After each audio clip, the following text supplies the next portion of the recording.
A very good afternoon to all you wonderful educators out there from the panel discussion two, from the day three of Digital Education Summit and Awards. This is again going to be one of the most profound panel discussion with some really eminent speakers across the country joining in together for this amazing panel discussion. It talks about the EdTech trends in the higher education segment. The moderator of the session is Dr. Prem Maheshwari, who is the business director of D2L. Dr. T. Sasipraba, Vice Chancellor, Sathyabama Institute of Science and Technology. Mr. Raman Kumar Shah, who's the Vice Chancellor of Amity University, Jharkhand. Dr. Sunil Rai, Vice Chancellor, University of Petroleum and Energy Studies. Mr. Davinder Narain, Director Corporate Relations, Shobhit University. Dr. Anoop Swaroop, who's the President of Global Knowledge Alliance, an alliance of over 350 universities across Southeast Asia. Mr. Swapnil Jambhale, who's the CEO of Safexpay. Again, this is going to be one of the most amazing panel discussions. We are expecting a couple of speakers to join in very soon with us. So they'll join in as the discussion progresses. The session timings would go up to 2:30 p.m. So we have 1 hour 20 minutes for 1 hour 15 minutes to start to discuss about the education technology trends currently running in. And now, without further ado, I would request Dr. Prem Maheshwari ji to please take the session away and moderate the session for the esteemed panelists today. Thank you, sir. Thank you. Thank you, Sandeep ji. And I think very exciting session. EdTech trends in higher education, and higher education has seen phenomenal growth, phenomenal progress, phenomenal changes in the modus operandi of teaching and learning, and especially so in the past couple of years during pandemic, which has actually led us to change the way teaching and learning is happening in the higher education institutions all across the country, and especially so in India. Now with COVID-19, which has accelerated this change, most of the education leaders in higher education have expected significant disruption to the traditional mode of higher education for some time now. Now, the closure of institutions, especially during pandemic across the nation, turned the education system on its head. While the pandemic has thrown traditional approaches into chaos and unexpectedly halted older methods of teaching and learning, the new possibilities, nuances, new trends which are emerging forth to re-envision how higher education might look in the post-COVID world is the essence of today's discussion. And we have esteemed panelists, co-panelists on the session today. And what I would do is I would try and pick certain questions around how this EdTech technology, education technology, is going to evolve in the post-COVID era. Once the students start thronging the education institution campuses, what will be the kind of education system that we envision going forward? So we'll have this discussion, sort of a group discussion with amongst the panelists, number one. Number two, the last 15 to 20 minutes would be basically our views, our discussions on how the future of education looks to all of us going forward in the next decade or so that we as educators prepare ourselves for the future and be future ready to make our students actually envision the new era which is emerging forth amidst the technology-enabled education scenario.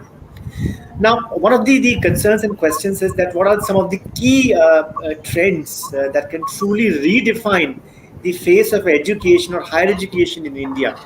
That's the question I would pose to Mr. Raman Jha. What do you see at Amity? What kind of trends that are emerging forth which can redefine the face of higher education going forward? Mr. Jha.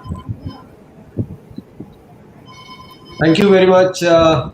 Maheshwari, for allowing me to speak on such a dynamic topic, I would say. And currently, we are passing through that stage of dynamism.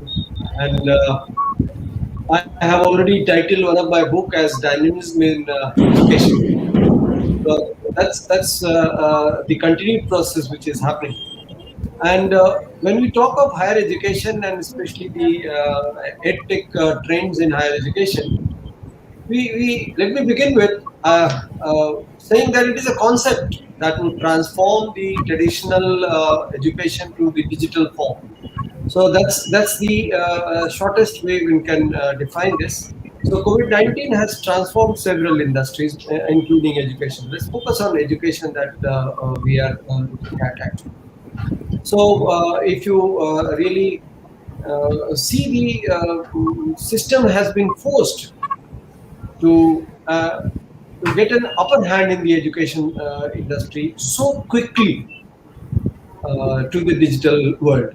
So, due to this pandemic, almost all schools, educators, and education seekers had to shift online, and very quickly. The time period is very important. And earlier it was a choice, now it is not a choice. So this is what we call as disruptive technological innovation, and therefore things like online classes, learning management systems, these are now buzzwords. Some changes which I would like to highlight, if you give me time. Otherwise, let me quote the words in the beginning, since it is a panel discussion. I would have some points which are the real changes seen as popular changes, I would call them. As one is the digital classroom itself. Another is the emergence of artificial intelligence and its understanding about the all aspects of the world, including the education and the businesses. Then the virtual reality and the augmented reality aspects taking over in the education in the classroom, making our digital classrooms much better, much more cozy, or the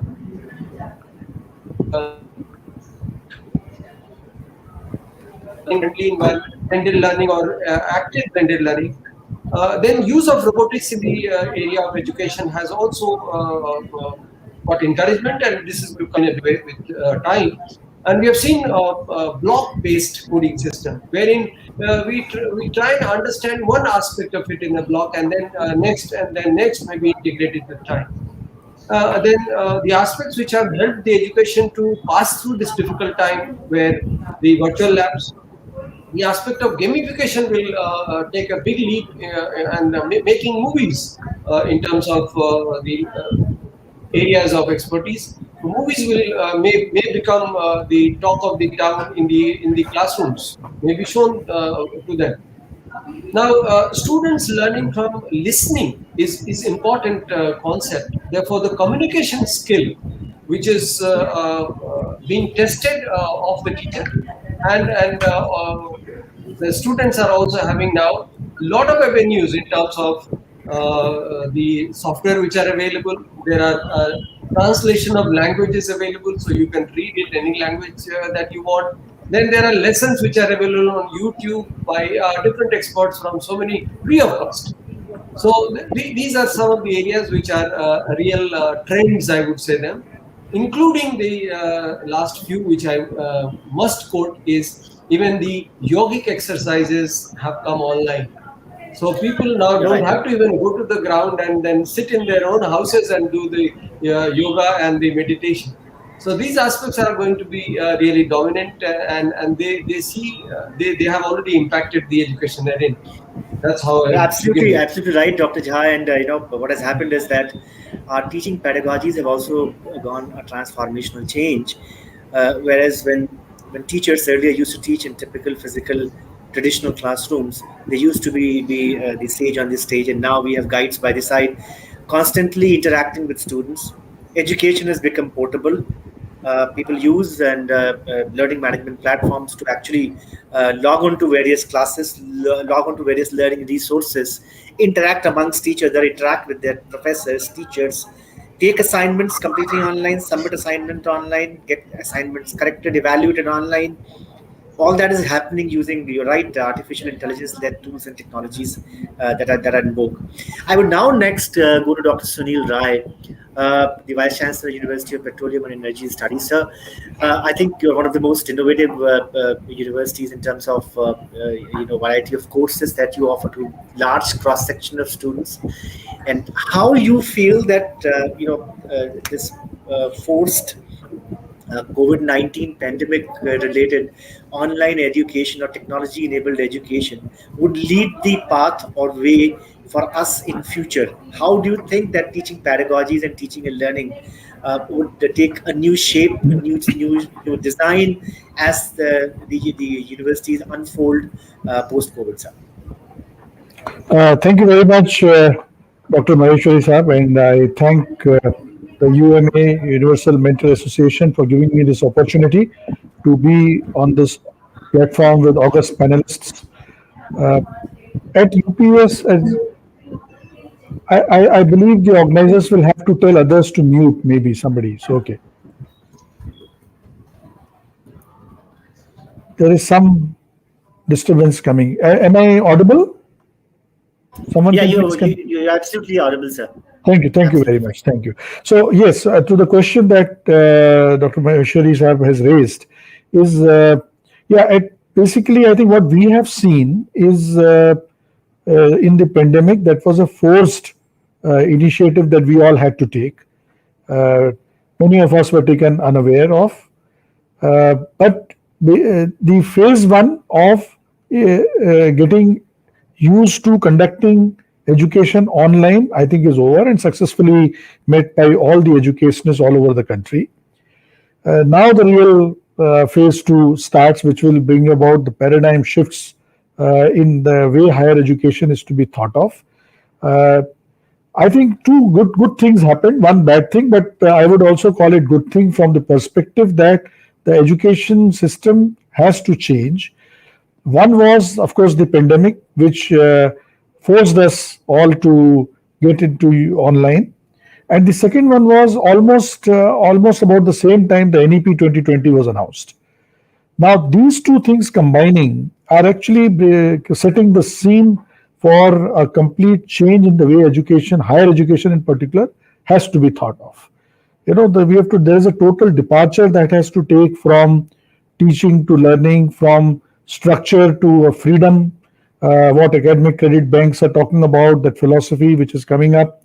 Uh, all that has been, of course, Dr. Jha did cover about the way we as educators have imbibed, used successfully about the various aspects of the LMS platforms, AR, VR, artificial intelligence.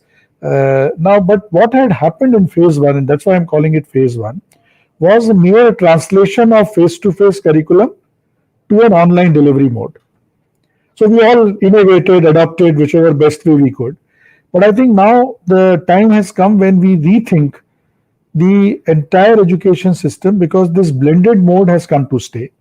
UGC is also expecting that 40% of curriculum should be delivered online, and the instructions are getting in place. We have also understood that it is very, very economical and efficient to imbibe the online mode, like the way this webinar is taking place. Even the face-to-face mode, we would have had to travel to a destination. Some of us may not have been able to do it because of constraints of schedule. Now it's possible. All of us are together, and a nice panel discussion is taking place. We are able to get speakers from all over the world to talk to our students, share their experiences. From the industry, from all over the world, share their experiences. So I think it has brought us all together on this one platform, which is the online platform together. So which means now the things that we couldn't do earlier can be done now. The collaboration seems to be very, very high. And therefore, something has to make way for this collaboration.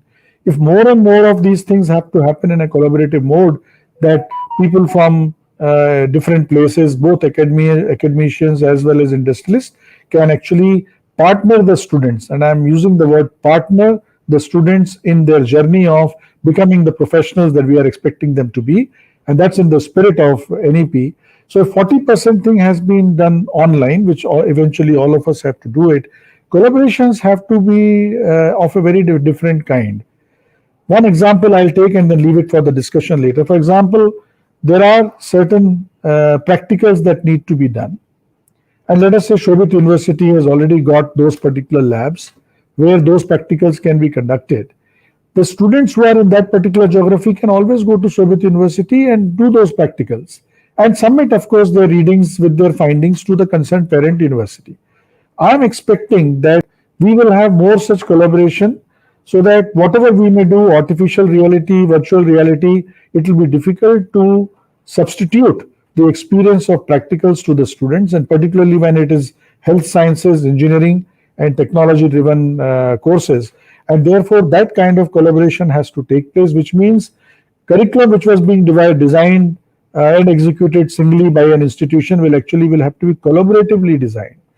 I would have to look into what my other colleagues in the various universities, various locations have it, and then accordingly we all co-design.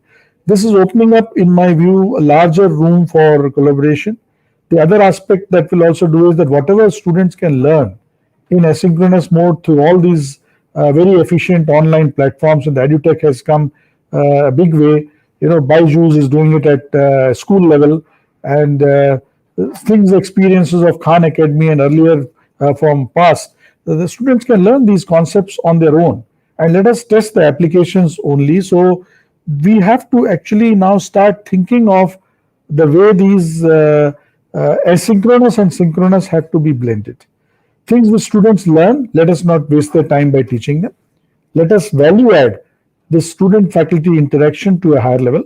And similarly, the evaluations will have to change once this is the agenda, to more of NEP is expecting us to do more continuous evaluations, and that's where again EdTech will come very handy. We will have to devise methods of evaluating portfolios and reports which are going beyond the digital objective type based evaluations, and where again EdTech can come, and of course there can be frame to frame comparisons, and still quality of answers can be made out compared with the model answers that are being given. So two things I am suggesting. One is that we need to rethink the way we will co-design, co-deliver curriculum, including practicals. And the second one I'm talking about is the new method of thinking about evaluations using EdTech. Over to you, Dr. Maheshwari sir. Wonderful inputs, Dr. Ryan, and I think some beautiful things that emerged out of your deliberation was, number one, industry collaboration. And you're right. I think one of the key areas of concern to all the institutions of eminence and institutions of higher education is making our students job ready or life ready. And I think one of the important aspects that you highlighted was industry collaborations. And I think industry collaborations, number one.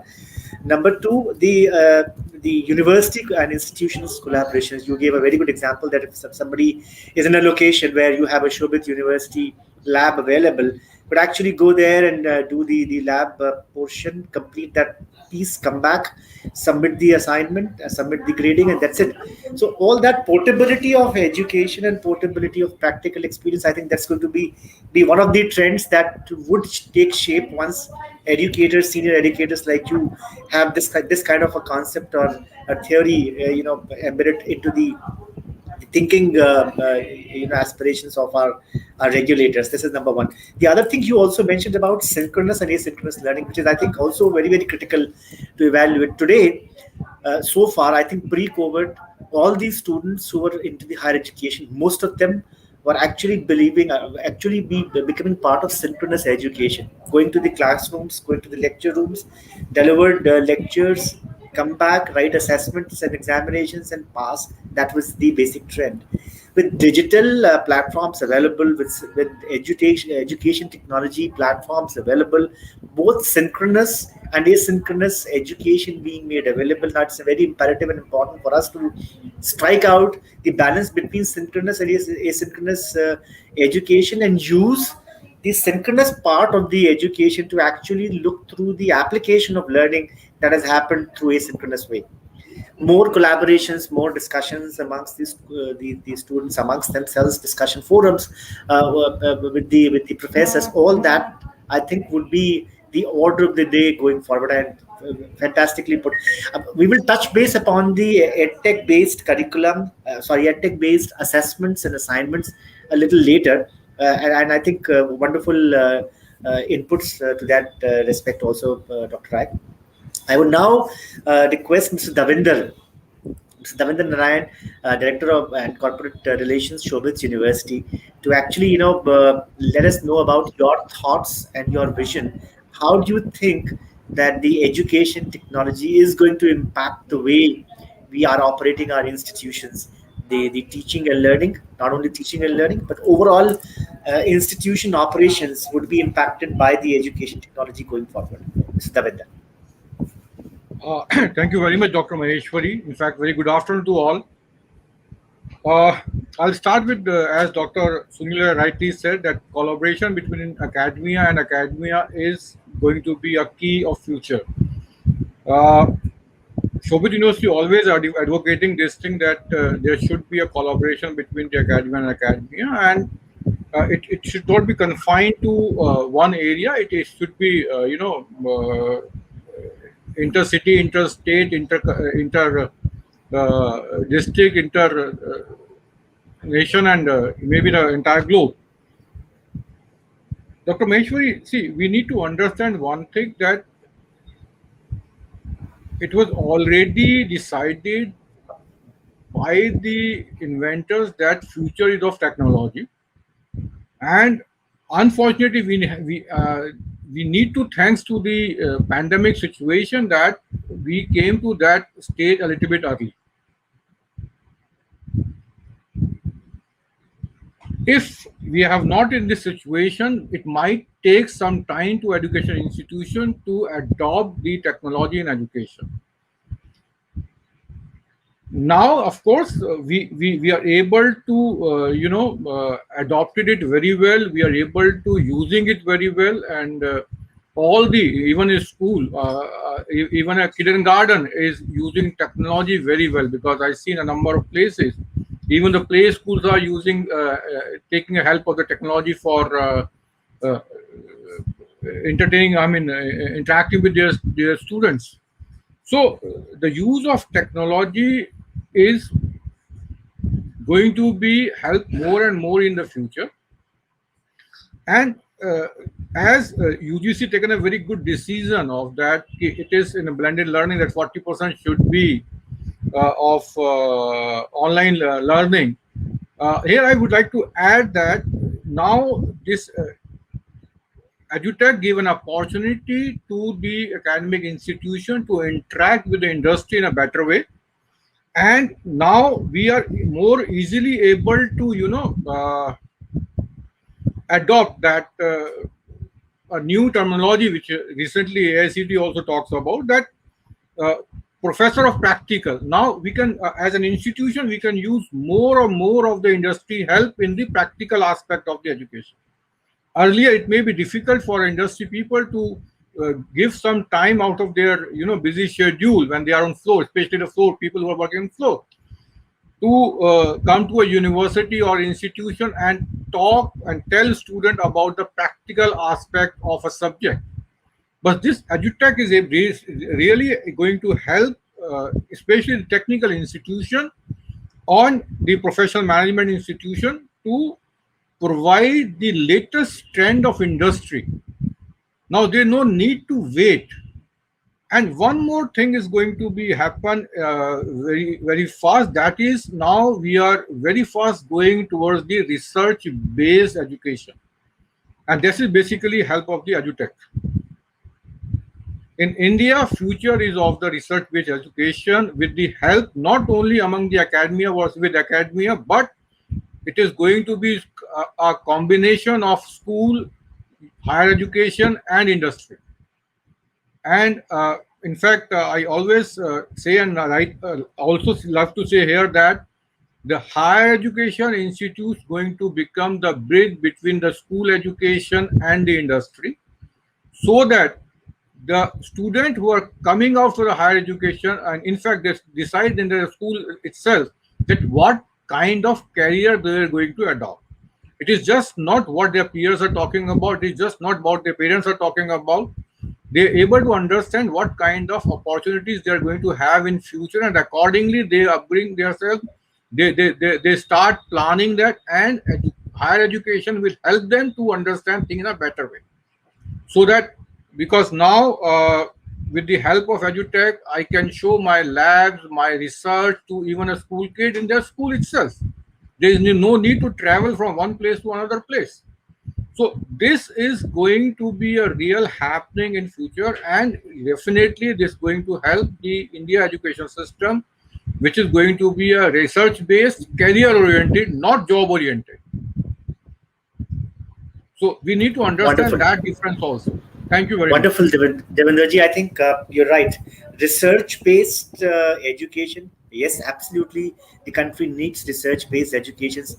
I mean, all of us would agree that the number of research scholars, PhD scholars passing out of these institutions and universities every year is dismally low compared to all the other countries, and the country of our size, reputation, knowledge base, and number of students. I think the number of research scholars is fairly low, and I think education technology and the help of education technology can actually boost a lot of research oriented education in almost every segment, not only higher education but also pre-higher education and pre-primary and primary and secondary education. So I think point well taken. I would now request Mr. Swapnil, who is the CEO of Safexpay. Now, this is basically a novel area which their company has developed, which is essentially into the payment aspects of the educational institutions. And I think all of the institutions, higher education institutions, as also the K-12 schools, have faced difficult situations during pandemic in terms of payment transactions, in terms of fees and other collections.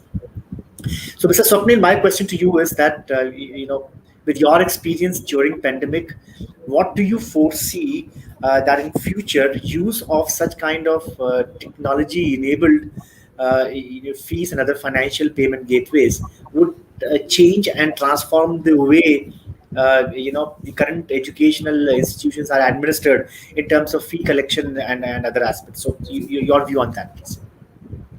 So basically, already there is a lot of research which has been done in joint ventures with the banks on this particular area, and there has been a various models that banks and fintechs are actually working on it. There were already a payment modes which was generic, which was available like a credit card and debit card and net banking. Now there has been a fintechs which are also working on a models like the pay later mechanism specifically for the education sector. But for pay later, they are again referring back to the data of the students. If AI is being used into the university and through an AI algorithms, if they are able to give us a students' data, if it is in the higher education, so we are asking for last 3 years his course. So there has been an education funding. There is an overdraft facility which can be real time that can be sanctioned to them. For his all campus expenses, there has been two different instruments which has been evaluated. One is a type of a NFC based contactless cards where even inside the campus, wherever student is trying to make a payment, he is doing it digitally, and the parents as well as the institute is able to track he is making a right use of the money. Another instrument which has been used is specifically a watch, which is a contactless. Now here also there is a disruption which will happen. One which we are asking about data with respect to his educational information, his ratings. Another data which we are trying to capture through his watch is his health specifically, which is also important from an aspect where we are also getting. So we are trying to build health and wealth together. So based on his all these credentials, the financial institutes are ready to actually lend and facilitate him on a real-time basis. Based on there are a lot of algorithms that has been built up. We are a payment aggregator company which we caters to more of if we are getting a larger data from an ERPs. The current ERPs are only giving a more sort of an MIS information from the existing students. But the more the data which we will get, the more evaluations models that can be deployed. With respect to the university's administrative part, there has been a various models. Now the neobanking is coming up, so even the universities need to go out of their campus. We have developed certain models whereby they'll be able to generate request payments as well as they are able to make all the payments which they wish to. So there has been a continuous innovation and a disruption which is happening.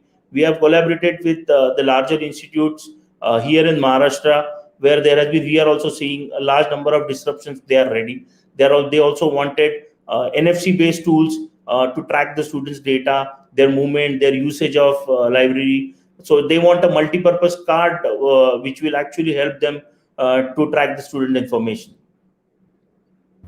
Wonderful. I think so. So disruptive technology, I think, is going to change the way institutions are going to manage their finances, the fees collection, and other modalities. And I think that's also one of the trends that is gradually picking pace in most of the institutions.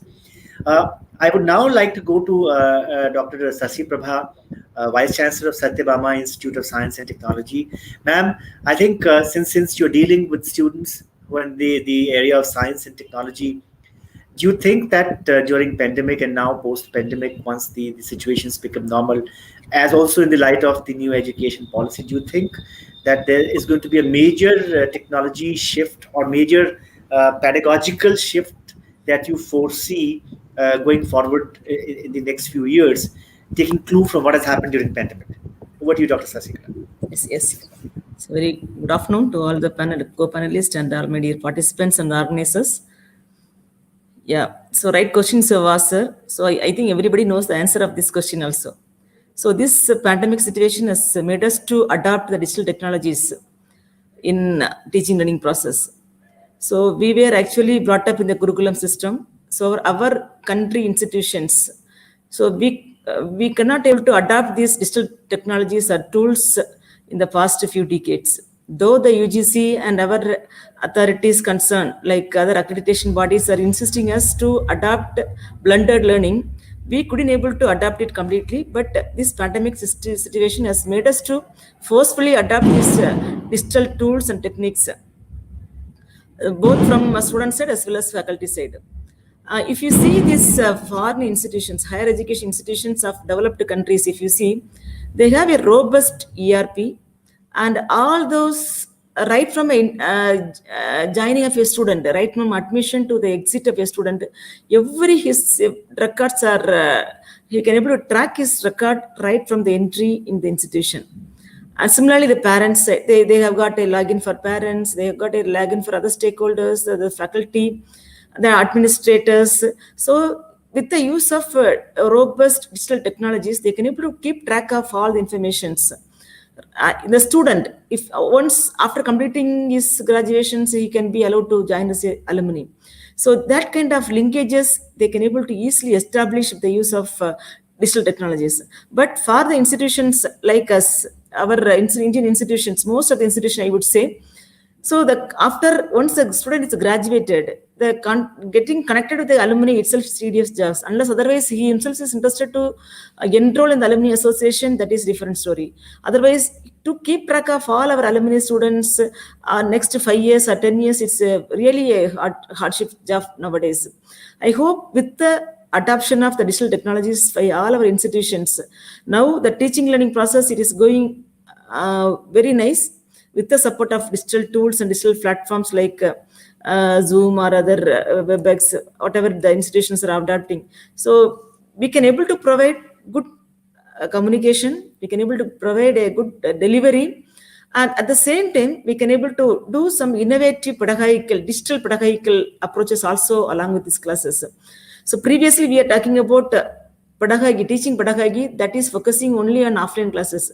Now online tools or online platforms are also providing a good pedagogical initiatives to adapt in the classes. Say for example, breakout rooms, to have a group discussions among the few students regarding some topic of discussion is concerned, flipped classrooms and other quizzes we can conduct.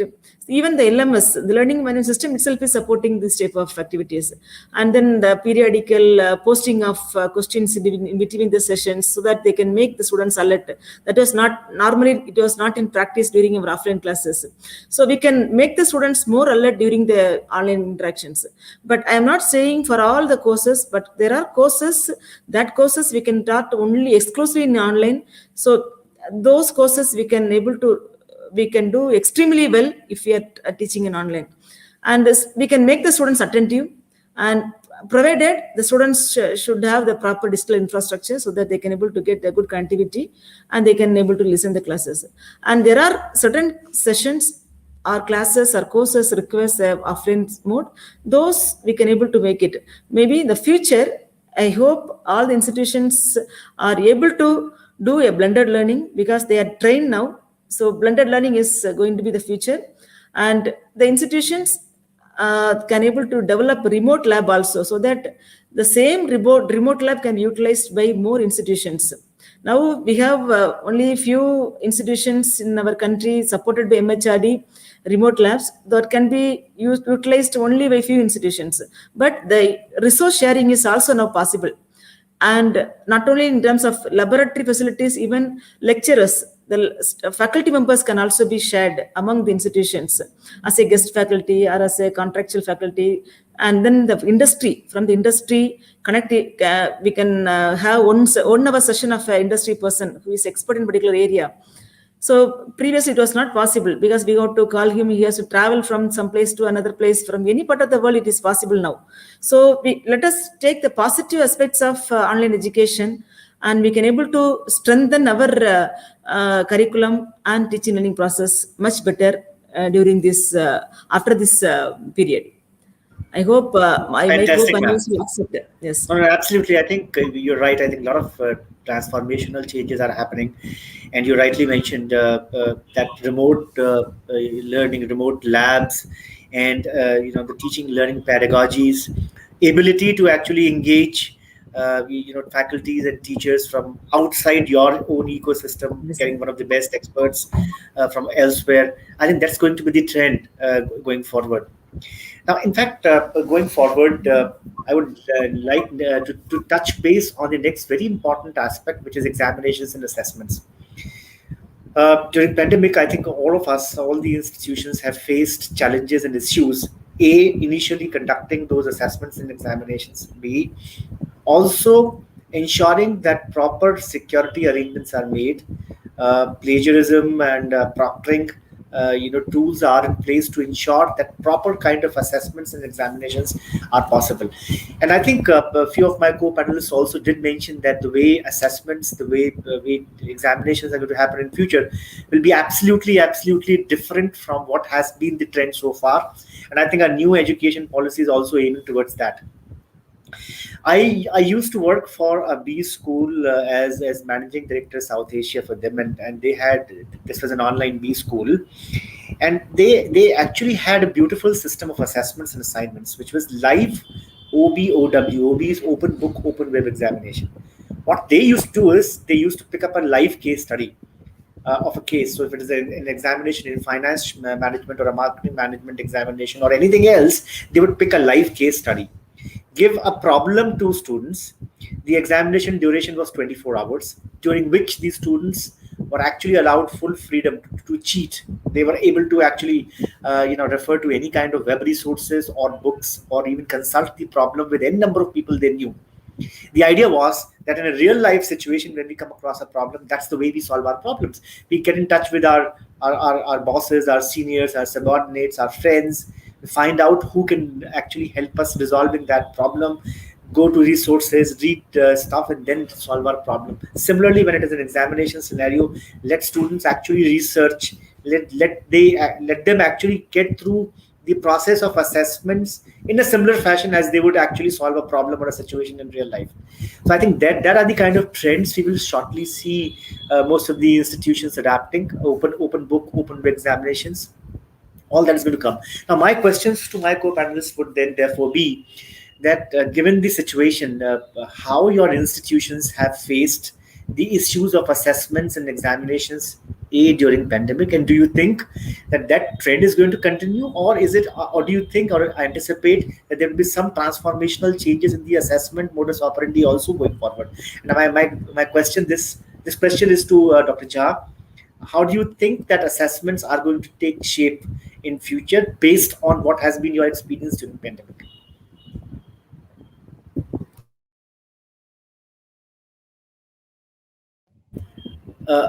Dr. Jha, you're on mute. Yeah. I got a question. As of now, we have had objective-based examinations and evaluation done on that pattern. We had planned on our own manner. How do we set questions? There is already a question bank or a pool, and the system chooses the number of questions and choices certain things we have removed, like you should not have all the correct answers, or any of these two are correct. Such options which confuse them were very clearly removed, and only one is being tested. If he knows it, he will click it. If he does not know, he cannot. So it's an intelligent way of setting questions. One. Second is, we were thinking in terms of the virtual way of evaluating and even proctoring them while they are taking the examination, which is difficult, and a lot of infrastructural things are also required to do that. But there were some issues which we tried to gauge in terms of looking at students' behavioral pattern on the screen. So it was a really very closely monitored system of taking the examination. With time, of course, Amity has to evolve a way wherein real-time proctoring can also be done, because we are quite well established in terms of our digital innovation and the software that we have already installed. Teaching pedagogy, a lot of software is being used, and students are given a lot of aids in terms of understanding, in terms of synchronous as well as asynchronous mode. They have the time whenever they want to have a look at it, they can. But evaluating the personal aspect which we're getting involved, if that is being removed, also appears to be an advantage, because ultimately testing is not a way of putting somebody down because of personal biases.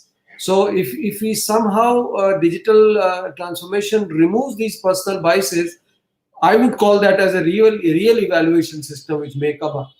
And more use of artificial intelligence, like seeing the faces, whether the person knows the answer, the reaction after reading the questions, and the body languages and the behavioral pattern, all that is obviously going to come with time. And I'm sure many might have come. We have still not gone to that level of digitization, but that is the future trend which is coming. So teacher, of course, will be required, but for setting questions and intelligently setting questions. But evaluating digitally would be a preferred choice, and will be a choice that student also would love. That's what I feel. So. Fantastic, Dr. Jha. In fact, the company I work for is called D2L, Desire to Learn, which has a learning management system called Brightspace, and they have this feature, which is actually a replica of the way you assess a pen and paper submission of an assignment. I mean, in case you want to add or highlight a particular portion, you need to write a comment for a student to actually see what right answer he has written, or anything that you need to add or complement his answers. All that is available digitally. So a lot of things have evolved in terms of features and functionalities in the EdTech space. My next question is to Dr. Rai, in terms of how, sir, you have seen the assessments and the examinations transforming during pandemic, because I think most of the institutions had to perforce conduct their examinations completely online, and how your university adapted the scenario of assessments and examinations during pandemic, and what you think is going to be the impact of that in future assessments and examinations. Thank you, Dr. Maheshwari. See, basically, I think there are two aspects. One was the transactional aspect of it for the examinations. I mean, it pleases me to report to the panel here and through the panel to all, is that we at UPS could meet all our schedules on time. I mean, we completed the curriculum on the 30th of April 2020 in that pandemic year, complete curriculum. Conducted exams by 15th of May. And declared the result on 25th. So all our students, even in the pandemic, had actually gone through a proper examination, which was done in a proctored mode. But that time we were using our LMS. We are on Blackboard Collaborate. There were certain difficulties because the software that was collaborating with that was very heavy software, one. Second, it could not run on Android platform. You could run only on Microsoft. which means essentially people had to have a laptop and they could not take it on their mobile if there is a network outage, for example. So there were about 15% students who found it difficult to conduct. So we did a second session from them. We still did it online, though we had an option to do it face to face, so that we have apple to apple comparisons. So one was that I think we there, and then we did find that there were software available which were reasonably friendly to both the students as well as the examiners. So we used something called Code Tantra, which was basically more of an open source kind of a thing. And then that was light software which could run on Android. Initially, students had some difficulty in the proctored mode. So we had to have a training for both the proctors as well as the students. We did a 1 week of rehearsal and I think everything went on fine. So we have successfully conducted examinations for over 30,000 students in over last 1 year using online proctored mode examination. Underlined is the proctored mode, because that's what the industry would respect. So I think more and more of such platforms we are expecting from EdTech to come, which will give those kind of features which will be light on bandwidth, and so that they could be used by students anywhere and everywhere. But again, still it seems so, and of course they could also doing it on Android was that they can take picture of a diagram that they have drawn and upload it, so that it need not be only digital or a multiple answer type question. So I think more and more of these kind of collaborations which are taking place thanks to the EdTech facilities that are now coming up with more and more solutions that are being provided by the EdTech companies. So I think online proctored mode examinations have come to stay. And we find it becomes really, really easier. We don't know when this pandemic will go. But besides pandemic, it's quite possible that a person is in the hospital, admitted, or the person has already gone in the industry and on internships, and there's an examination schedule. I think it gives us freedom to do that. So more and more of this will come. So I'm seeing that this is what is going to become order of the day, online proctored mode on light platforms. Even on the Android base, so that students can take it even on their mobiles. So that's one. Also that there had been examinations which we had to do for practicals, and which is where I was talking of collaborative model. For the lab work, of course, what we used to do was that we will at random generate the data and let the students see the video of the experiment, and then they would be going through and doing the analysis, submitting the analysis. So about the experience they did not have doing the practical by hand, but they still get the sense of the data and the inferences to be drawn. So at least 60% that one becomes complete. But I think what innovation that we have to try, and which is more to come, is we have got School of Design, School of Modern Media, School of Liberal Studies, where there will be painting and arts and things like that to be evaluated. And at the same time, we have decided that in our university, majority of our programs will be continuously evaluated, which will be assignments, which will be portfolios, the design, etc., has to be portfolio based. And we are expecting that there will be, as I was mentioning, the frame-to-frame comparison. So a faculty creates a model answer, and today you can compare, even if it's a text or a picture, and you can compare and see what are the differences and are they acceptable within the limit or not, so that then in a surgical selective mode only the faculty goes and evaluate, because continuous evaluation, which means instead of 3 examinations or 4 examinations, T1, T2, midterm and final exam, you will have to have, let us say, 7 or 8 exams, which means you will need more help from the EdTech to continuously keep on helping the faculty. As well as the good part is that these evaluations can be made available to students along with their whatever they did. So in the history, in the archives, all the data about what they wrote and what the faculty evaluated also is available. So I think this kind of a collaborative model for multiple kinds of evaluation modes, uploading of these files, archiving, doing rather than objective or frame-to-frame comparisons. I'm expecting more and more development to come, and that's what would be needed when we are doing for arts-based, design-based kind of evaluations. So that's what is my take on it, Dr. Das. Dr. Maheshwari. Fantastic, sir.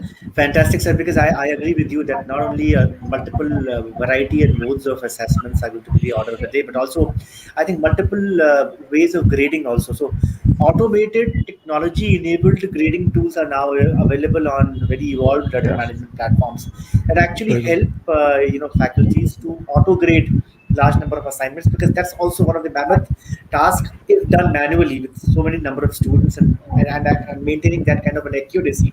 So auto grading tools, weighted average auto graded tools, because there are multiple ways an assessment exercise happens in an institutions, which could be by way of multiple choice questions or short answer long answer questions, or typical traditional way of proctored examinations, so home assignments, a variety of ways, projects, practicals. So a combination of variety of assessments is how a student is actually graded on an annual basis when he matures to the next level. So I think that's very important aspect, as you rightly mentioned. I will now move to Davinder ji, in terms of how Shobhit University has, experienced the assessment and examination, being conducted in your university during pandemic, and do you think that mode or that pattern is going to be the order of the day going forward once post-pandemic students actually throng the university campuses? Your take on that, Davinder ji? Yeah, thank you very much. During the pandemic, definitely, initially it seems that it's a tough task to conduct the examination. But again, thanks to the technology, not only our university, I believe that all the university and institutions in the country are able to do it very appropriately and very effectively. Shobhit University is using the full help of technology into this, and we also use a proctored-based examination system where students are supposed to appear for the examination. Everything has been evaluated. Yes, we have one challenge because our university in one of the remotest part of the Western UP, and internet connectivity is still really a problem for most of the villages where the students are their hometown. So for that, definitely we try to find out some solution, especially when we conducted the first examination even immediately after the pandemic. I mean, that started. So at that time, yes, we used the help of almost all the via media available. Wherever we are not able to, have the proper internet, the students who are facing problem, they requested university to conduct the examination some other way. So sometimes we have to reschedule the examination, and wherever it is possible, we told them to, okay, now use a pen and paper, and then write it down your detailed things in a given time period, and you have to scan it and upload within the given time period again. So suppose if an examination of 3 hours, we give them an additional 15 minutes to upload the document and submit it within that period. If you have able to send some document within that period, yes, things will be accepted. And it is not only via, I mean, we tell them to use any media. You can use sending the document by WhatsApp. Definitely, the teacher plays a very important role in it. They work really hard. So the problems were there, but we sorted out those problems with the help of technology and the hard work of the teachers, as well as the support of the students. Examination. Yes, sir. Carry on, sir. Carry on. Yeah. Carry on.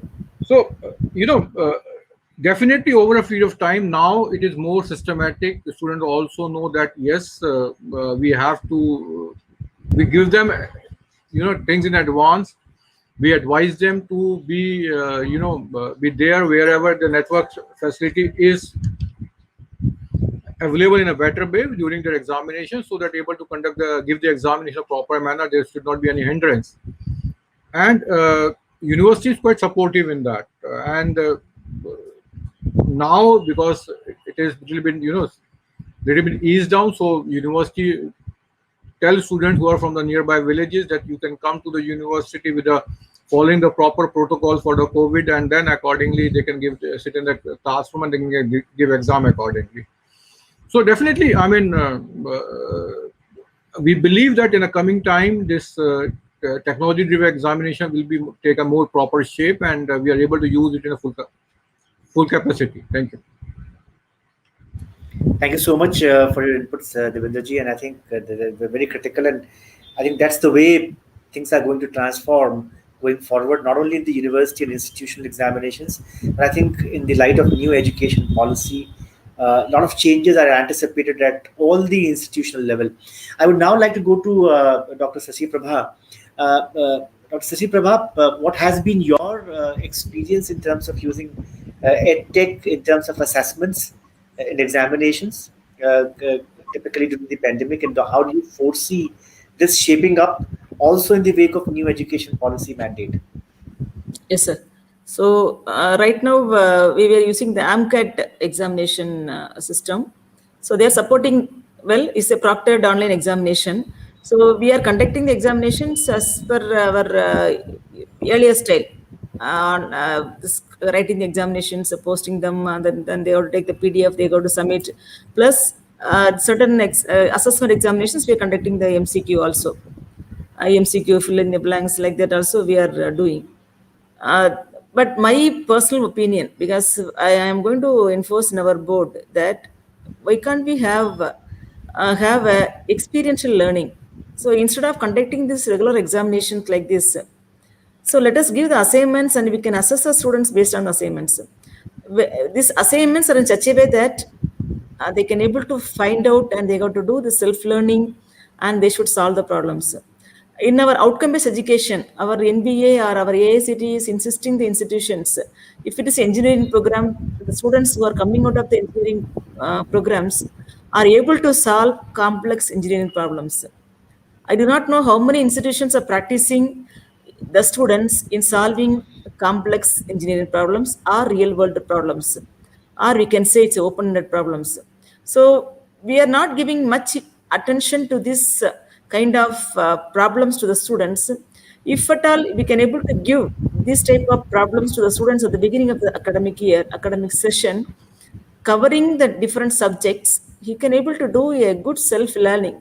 We can able to always do assistance to the weak students, but we can able to involve these weak students into along with the bright students as a batches. So they will also learn from them, and then surely the learning outcome will be more. So we can able to surely attain these program outcomes as said by National Board of Accreditation. And we are also everybody are practicing this outcome-based education because it's a mandate now. Even for NAC accreditation or NBA accreditation institutions wants to go, they go to practice. But how far they are effectively practicing is the question mark because of our assessment pattern.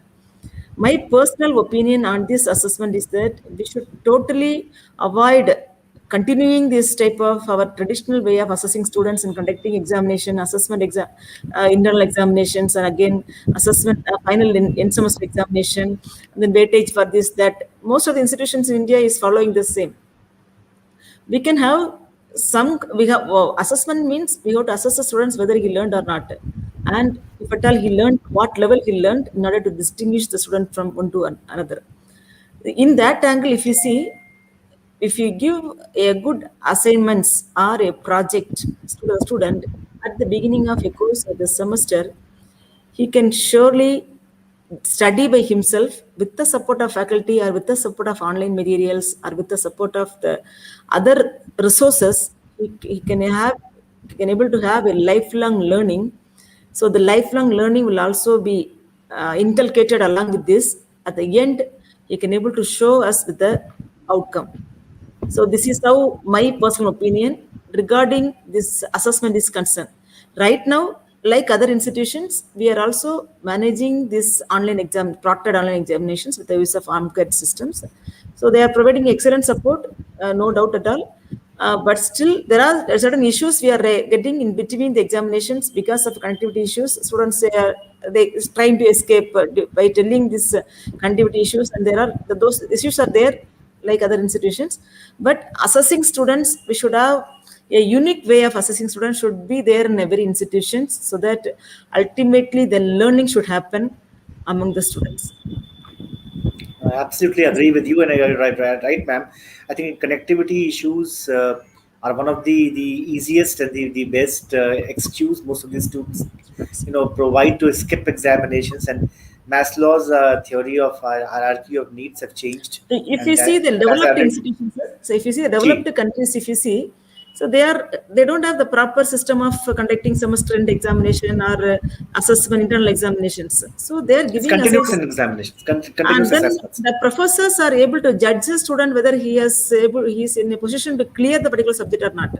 So we got to give Absolutely. autonomy to the professors concerned Right, to right. give the mark for the students. That system has to be evolved in India also. Oh, absolutely, and Thank you. absolutely, I agree with you. And also, I think whilst you study the new education policy, one of the features that it also mentions for most of the higher education institutions to adapt is called as outcome-based education or competency-based education, which means that you have to identify the competency enhancements that you're contemplating. B, you also need to link those competencies to and outcomes to the content that you're studying, as also the assessments. So as to understand how a student, whilst he's traversing through the learning journey in the learning ecosystem adapts and increases his competencies. That's one. These Now, since we are left with just 20 minutes, 25 minutes, what I would like to do is that to wrap up this session, I would want each of these speakers to give their overview in terms of what are their views about the technology enabled education and the shape it is taking. And why am I asking this question is that in a typical higher educational institutions there are four important pillars who have to coordinate amongst each other, and one of which is the parent and student ecosystem. The second one is faculty and teachers ecosystem. The next one is the school administration or management ecosystem. All these ecosystems have to be actually engaged with each other to ensure that proper digitized learning is actually taking shape. Now, the most important piece of all these four pillars is of course the students who is at the helm of the affairs, for which the educational institution does all that stuff. So very important piece is student. Now, in terms of technology adaptation, and all of you would agree that all these students who are studying currently in your institutions were born either in late 90s or early 2000s, which means that they were born amidst technology. They know the use of technology, they understand the technology very well. Now, given the fact that they are technology enabled, they use technology frequently. So are our faculties. Faculties have also gained a lot of knowledge, training, and ease of working with and amidst technology. So, do you think, how this coordination between the four pillars of typical higher education institution in India is to see adapting EdTech in future? And I will first go to Dr. Jha because he has to leave in next 10 minutes to have his views, on this aspect going forward. As a concluding remarks, sir, from you.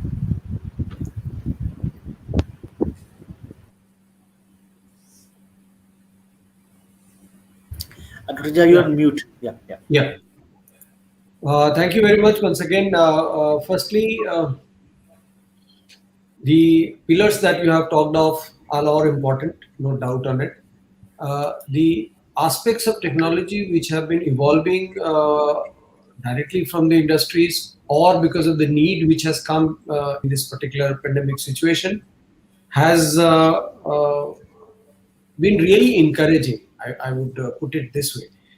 It has been encouraging in terms of the new advancements and developments which are taking place. It is one. Second is the faculty members also, who were really resistant to take on these digital classes, have now already equipped themselves. We also, of course, had a lot of faculty development programs, and they have already adapted already these technologies and have been using it so far. And the students also by and far are now happy and satisfied that yes, that we are not going to the campus is one aspect, but the delivery is being taken care by the university. Now, this was a real task and real image that one had to build, that though we all believed in a traditional system, but then technology and the present time demanded all this adaptation, and to a great extent, I would say Amity University students and faculty and the management, they have adapted, and a lot of investment also has been made to see that we get all supports in terms of any software required.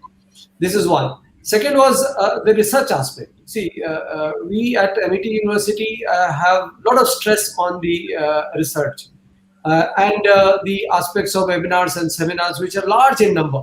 Almost you can say on an everyday basis or 2-day basis, there will be some seminar by some or the other department happening. Now, that is being encouraged. One, how will the research happen? If the research has to happen, we have divided them into a number of groups, the key areas or core areas where they would perform. And then all the online journals which are available, most of them are available to them in the laboratory situation or on their computers, wherever they are. So that increases the contribution or capability building of the faculty is being taken care by giving incentives to them and by encouraging them and by giving them targets also. So you have recently seen how Amity has already won the national award on innovation on the patent numbers. So we have large many patents already under one banner called Amity Universe. And even in 5 years of time, Amity University Jharkhand has contributed to 3 or 4 patents. 2 of them are international patents. And a lot of emphasis is given on the innovation and research. We adopted a method wherever there is a good practice happening. I can share that it can be adopted by any other university as well. We made a system wherein every student, whenever he joins in our institute or our university, he will be part of one or the other faculty research group. So the moment he joins in the first year, he joins that group and he's given a problem. He would continue to work for it for 1 year. When he goes to the second year, there will be a vacancy in the first year, another one joins. And then therefore all the 4 years, say in engineering, so there will be one student, rather 4 students on one problem working with one faculty. Now, this problem cannot be solved in a year or 2 years or 3 years because it's a research problem. So it continues in a series.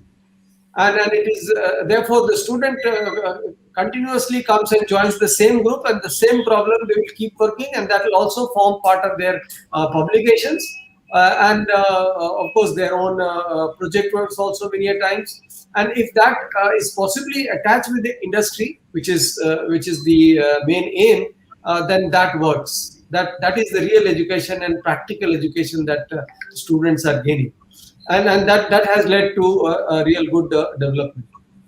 So these were 2, and then we are keeping also in close connect with the parents. That's another pillar. The parents are by the way, when these classes, online classes are happening, parents are also many a time sitting, and we are even addressing them many a times to tell that though the situation is bad, our commitment is no less. And when you get the support of all these 2-3 pillars like faculty, the students, and the parents, I think the ship moves in the direction which we have planned to. So no doubt that digital revolution, I would call it, has improved a lot of things. And then new education policy has a lot of support, which I have been a very strong supporter of the policy. And let's see how early we can really implement all aspects of it. If that happens, I think this is again going to be the golden period for Indian education system to come to the world level. Let's all wish that we continue this journey and remain relevant in the academic world. Thank you so much. Absolutely. Thank you so much for your contribution. And let me now quickly go to Dr. Rai. to give his concluding remarks about on the topic, and how do you foresee now the new education and tech trends in the higher education space. Your concluding remarks. Uh, Thanks, Dr. Maheshwari. So, I think you talked about the four pillars: the students, families, faculty, and the regulators. And all these pillars are resting very well on the efforts of edutech companies. So, in my judgment, I think one of the pillar is fully ready, which is the students. They are the millennials, the digital natives, so they are fully well prepared about it. Uh, Second, in line, who has to get ready is the parents. The parents have to start understanding that online is the way to go. And this, we as a society, particularly a nation like ours, where there's still a lot of work unfinished, we have to still build a lot of roads, a lot of hospitals, infrastructure. We can ill afford to, have the luxury of spaces which are not being used. For example, if any institution finds out the percentage utilization of the lab, percentage utilization of the classrooms, percentage utilization of the other amenities, I can vouch for it that in the best of the cases, it will go up to 25 or 30%, which means 60 to 70% of the resources, national resources, are not being put to the right use. Online is the way to go. And therefore, first thing that I'm suggesting, so that the third part, the third pillar, the faculty, I will include faculty and industry as one, have to please understand that students' time is also a big resource. So is infrastructure. I mean, why do we need 4-year BTech programs? It's something which we need to all question. Now that we have got the ability from the edutech companies for enriched asynchronous content with the kind of evaluation method that the students can go through, then why in the world do we still lose one productive year of youth which could be so fruitfully deployed in nation building? So I would like that this 1 year the students should, and I have requested all my deans to kindly help me in that we have prolonged internships where the students actually are in the industry and working with them, and then we can continue learning on weekends through online mode which is going on, which means what I'm trying to suggest is a total change in mind shift. See, unfortunately in India, if you take the three modes, face-to-face, distance, part-time, and online was considered the last. Whereas in the Western world, you pay the same amount to any kind of, so mode is a mode. You were paying for the knowledge that the student is earning. So there are questions being asked by parents, by students, by, combined with the society at large. University to band thi, fir fees kyun le rahe ho? And things like that. So there has to be a mindset change in the whole society that collectively as a nation, we are trying to build these resources who are going to be the future leaders, our students who are going to take the nation to the number one nation in the economy. We are fourth right now, and these children in the next 20 years' time will take us there. So now we have to collectively think about this resource utilization, and edutech is the way to go. The other change in mindset has to come is in the regulators, and I keep talking to them. The good part is that they are, of course, the needle is moving. I would hope that it moves faster. The regulators have to start, all my colleagues talked about outcome-based, you also talked about outcome-based education. And so I think the focus has to be, I used to be sitting as General Council member of NBA for 3 years when the Washington Accord was signed, and I was serving on the board at that point of time. We were thinking that this outcome-based education should be imbibed by all, the regulators, the industry, the faculty, the students, and everybody. Now, that is where the regulators have to stop counting square foot area, number of labs, and things like that. There is always in a technology, there is a method of understanding, how well the person has achieved those levels. And after all, the industry is doing it. Now, industry is not coming to campus. Industry is going to things like the all India level competitions, which the students go in terms of applications, etc. And industry is going there and picking up. I am foreseeing that maybe in 5 years' time, degrees may lose their relevance. and skills right, and all right. all will become extremely important. And therefore, I think we are at the right stage. I think the mindset of the faculty and the importantly, last piece, the regulators has to change to start talking about the outcome and the usage that the country can happen. So I am hopeful Fantastic. that nice things are happening and nice things will happen. Thank you I very think much. wonderful pearls of wisdom from your side. I think we're short of time now. I'll just quickly request Mr. Swapnil to just wrap up, give your final concluding remarks quickly in a minute, and then I'll go to Yeah. Dr. Sasipraba also. If we really want to succeed and become a number one in the global economy, we need to also understand, rather than saying this as a pillar, we need to actually look at this as an entire value chain. The Right. education technology value chain has to be there. The importance has to be given to each member in the value chain. I even appreciate the feedback which Dr. Sasipraba has given. The assessment where my recent personal experience also with the global educators is like that. They actually apply industry specific capstone projects, which actually helps the students. We as a corporate fintech, we also evaluate students when we see more rather than the CGPA score, the practicality which is it supposed to be required, delivered at the ground level, it's somewhere missing. So such type of an assessment methodology will definitely actually help us to progress further. Wonderful. Thanks, Mr. Swapnil. Dr. Sasiprabha, just a couple of seconds in case you could just conclude. Yes, yes. So it was good. It was a really, the sessions today is really good and enjoyable, and everybody have given their own directions to how we can able to proceed further. So the same way, blended learning, I think it is we have to take the positive of online and positive of offline, and Right. together we have to impart a good and quality education to the country, and compulsorily every institutions need to adopt a edutech platform, so that the everything will be tracked in future, and data will be retrieved, data will be saved at any point of time, and then the tracking of student information or faculty information, everything at any point of time will be easy. So I am requesting the institutions to kindly adopt any good ERP in your institution. Thank you. Thank you so much, Dr. Sasiprabha. Over to you, Mr. Sandeep.